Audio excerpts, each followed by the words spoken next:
Imagine waking up in a world where survival isn't about bills, Wi-Fi signals, or traffic jams. It's about whether the next breath of icy air might be your last. Forget cozy fireplaces and fairy tale castles. This is a story of freezing stones, creaking wood, and humans who fought every single day just to exist. And trust me, you'll never look at your heater the same way again after this. Back then, life spun not around calendars or planners, but the raw, unforgiving rhythms of nature itself. Summers were grueling marathons of labor, autumns were a frenzy of gathering food, and winters were brutal sieges against hunger and frost. Those postcard castles we admire today? They weren't dreamy palaces, they were grim fortresses where warmth was a luxury. The lords and ladies weren't lounging with goblets of wine. They were shivering, coughing, and clawing for survival. Rooms were drafty, walls seeped cold, and instead of glass windows, you'd find thin pieces of greasy leather stretched across wooden frames. No light bulbs, no heaters, no puffy jackets, only raw grit and endless improvisation. The daily fight to endure sharpened their wits and toughness. They became experts at turning scraps into sustenance, squeezing value from every crumb, every stick, every spark. Stick with me until the end, and you'll discover why their winter diets outsmart ours today, and why saving a single log of wood back then mattered more than stashing $1,000 now. Winter didn't just knock at the door in medieval times, it crept like a slow thief, heralded by gray skies and biting winds that stabbed through every cloak. Before the earth froze hard, anyone with 2 hands capable of swinging an axe marched into the woods. Cutting firewood wasn't a chore or a dull job. It was a sacred mission, a ritual of survival on which entire families, even whole communities, depended. The task was back-breaking and endless. Imagine chopping and hauling so much wood that even a small fortress swallowed tons of it every year. Logs weren't tossed in heaps. Each one was carefully picked, chopped, dried, and stacked like treasure. This preparation began in spring, while the ground was soft and stretched all the way through late autumn before frost turned soil into stone. Summer days roasted workers under the sun, yet they still split, stripped, and stacked wood from dawn till dusk. Not just men, but women and even children lugged branches, bark, and kindling. There were no holidays, no lazy Sundays, because every log meant one more day someone wouldn't freeze to death. Not all wood burned the same. A seasoned cutter knew the secret codes of trees. Oak and beech burned long and hot, smoldering like hidden embers, but they were beasts to split and haul. Pine and spruce flared fast, popping and spitting sparks, leaving walls coated in soot and lungs choking with smoke. Birch bark, though, was the gold of kindling. It only took one spark to roar into flame. That knowledge, passed down like sacred wisdom, meant the difference between coughing in a smoky room or sleeping through a night without frostbite. Trees, once felled, had to be dried under shelters, safe from rain and rot. Wet wood was poison to a household. Little warmth, much smoke, wasted effort. Firewood was their currency, more precious than bread. Piles of neatly stacked logs became fortresses themselves, built with gaps for air, carefully ordered to keep them dry and powerful. In some castles, wood was guarded inside storage rooms, tucked away like royal jewels, protected from damp snow. Their world revolved around meticulous planning. A missed step in summer meant cold death in winter. That's why the firewood was stacked in flawless rows, like soldiers ready for battle. The driest, most precious logs were locked away for the master's chamber, guarded as if they were sacred relics. Because in truth, they were. Without them, even nobility wouldn't last long when winter showed its teeth. And if you're curious how these medieval survivors managed to eat, endure, and fight back against the cold while we complain about low thermostat settings, make sure you follow or subscribe to the channel. What's coming next will shock you. The most precious stockpile of logs wasn't left out in the open. It was hidden away, guarded, and only a handful of trusted hands could touch it. Gathering firewood wasn't just swinging axes and building piles. It was a mind-bending, logistical game where every decision, when to cut, how to store, and where to stack, meant the difference between survival and disaster. Every move was a fight against nature itself, and every tiny mistake carried a price. It wasn't just about resources. It was about managing life itself, where even the smallest detail mattered. Now let me ask you, what's harder in your mind? Working an extra job to pay your heating bill, or hacking through forests all summer to fuel your own survival? Drop your thoughts below. I'm curious. The mighty stone fortresses of old may have stopped invading armies, but they were laughably weak against the cold. Thick walls of rock acted like giant refrigerators, sucking the warmth out of every room. Fireplaces flickered inside, but their glow reached only a fraction of the castle's vast halls. Most of the structure remained frozen, and the heat faded quickly into the stones. Families, servants, and guards crowded into the handful of rooms with a fire, usually the kitchen or the Lord's Hall, just to keep their fingers from going numb. But the real enemy wasn't just the lack of flames. It was the invisible icy draft slipping in under doors, through gaps in shutters, and around the flimsy oiled leather that passed for windows. To fight back, people threw up heavy curtains, tapestries, and carpets along walls. These weren't just fancy decorations. They doubled as insulation, trapping precious warmth.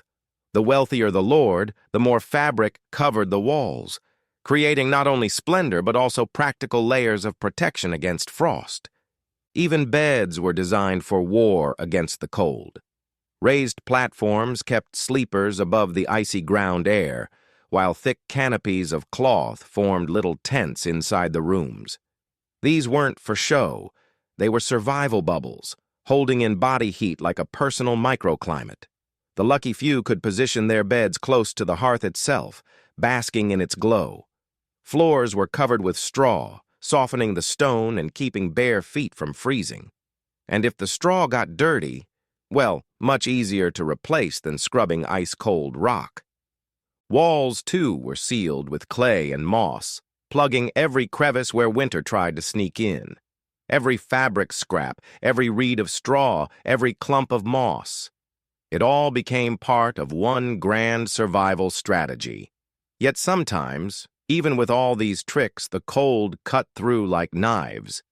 Then survival came down not to firewood or fabric, but to sheer sacrifice, giving up things more precious than gold itself just to cling to warmth. Keep watching, because what they used might shock you. These castles weren't just homes. They were tiny universes of resource management. Nothing went to waste. Every item had a purpose, even things we'd toss without a thought today. The principle was simple: zero waste, absolute practicality. Take straw, for example. What we might see as barnyard leftovers was once as valuable as silver. Straw insulated floors, plugged cracks, lined animal stalls, and kept livestock alive through biting frost. Healthy animals meant milk, meat, and survival. On floors, straw muffled footsteps, softened hard stone, and created a sense of warmth in the otherwise frigid fortress. It even shaped their sleep. Instead of mattresses stuffed with foam or springs, they curled up on thick straw beds, far warmer than the naked slabs of stone beneath. Sheep's wool was another treasure. Sheared, spun, and stitched into clothing, blankets, and window covers, it shielded families against the chill. When wool ran short, people turned to fur and hides. Expensive? Yes, but life-saving. Nothing stopped wind like fur pressed against skin. Even feathers from birds were saved and stuffed into pillows and quilts, creating soft, heat-trapping layers. And then came charcoal, produced by slowly burning wood in deep pits. Unlike regular firewood, charcoal smoldered longer, burned hotter, and filled the air with less smoke. It was a luxury, saved for blacksmith forges or noble chambers where steady heat meant survival. Pork fat, too, became a resource. Melted down and poured into molds, it became candles. These candles weren't just for light, they gave off warmth, turning dark, frozen nights into spaces of faint comfort. That fat was so precious. It was hoarded and saved only for feasts and essential gatherings. Even the smallest trick to make rooms more livable was put to work. Candles made from fat not only gave off light but even dried the air a little, making the space feel warmer. This wasn't just clever recycling, it was survival engineering. In that world, nothing was thrown away. Every scrap of plant, every bit of animal, every odd material found a purpose. Waste didn't exist. It couldn't. Winter forced people into a radically different diet. Forget fresh salads or fruit bowls, none of that existed once the ground froze. Meals came from what they had salted, dried, smoked, or stored during warmer months. Fatty pork slabs, pickled fish, dried beans, grains, and legumes made up most of what was eaten. These foods weren't treats, they were engines, keeping bodies alive by fueling heat from the inside. Staying warm required constant calories, and so people devoured heavy stews, soups, thick with beans and lard, and meat preserved until it was nearly unchewable. The fat and protein kept them on their feet in freezing conditions. Cooking pots bubbled with endless soups that were both hearty and strategic. A cauldron of bean stew wasn't just filling, it was thermal armor, giving the body the energy to fight frostbite. Salted fish, smoked meat, and dried vegetables could last months without spoiling, which made them as valuable as gold. Preservation, salting, smoking, drying, was their insurance against starvation. And of course, alcohol had its place. Beer and wine, strong or watered down, weren't just for cheer. They widened blood vessels, creating the illusion of warmth, gave extra calories, and were often used as crude medicine. A sip of ale could disinfect wounds or cure a cough, or at least that's what they believed, but supplies always ran thin. And when the barrels and bags emptied far too early, winter was still waiting outside, fangs bared. What then? How did they survive when their last loaf was gone and snow still stretched for months ahead? Keep watching. You'll find out the shocking ways they scraped by. Clothing, meanwhile, wasn't about looking stylish or showing off. It was a survival system, a walking fortress of fabric. Each layer played its own role. Some absorbed sweat, others blocked wind, and the outermost ones shielded the wearer from rain or snow. In a world without central heating, your wardrobe was your heating system. The right outfit didn't just keep you cozy, it decided whether you lived to see spring. Layer upon layer created pockets of trapped air, turning ordinary clothes into natural insulators. These layers worked like an old-fashioned thermos, locking in body heat. The first layer, usually made from linen, wickeded sweat away from the skin. Linen was simple but life-saving. Without it, sweat could freeze directly on the skin, chilling the body until hypothermia set in. People working long hours with axes, carts, or livestock sweated heavily, and if that moisture stayed, death could arrive faster than any enemy army. The risk was real. Wet clothing meant a rapid drop in body temperature, the body burning through precious calories to stay alive and finally collapse. Every calorie mattered in a season when food was never enough. The next layer, wool, came to the rescue. Its fibers trapped heat and insulated, keeping warmth close to the skin. Wool wasn't a luxury. It was the very line between comfort and an early grave. And this system, linen close, wool above, leather or fur outside, became the medieval equivalent of body armor against winter's assault. Every man, woman, and child, whether peasant or noble, layered themselves like human onions. Because when the cold came clawing at their bones, fashion didn't matter. Only survival did. Wool wasn't just warm, it was a tiny furnace you wore.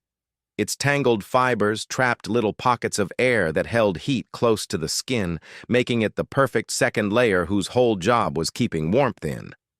Even soaked by mist or light rain, wool kept working, which made it priceless in wet, windy places.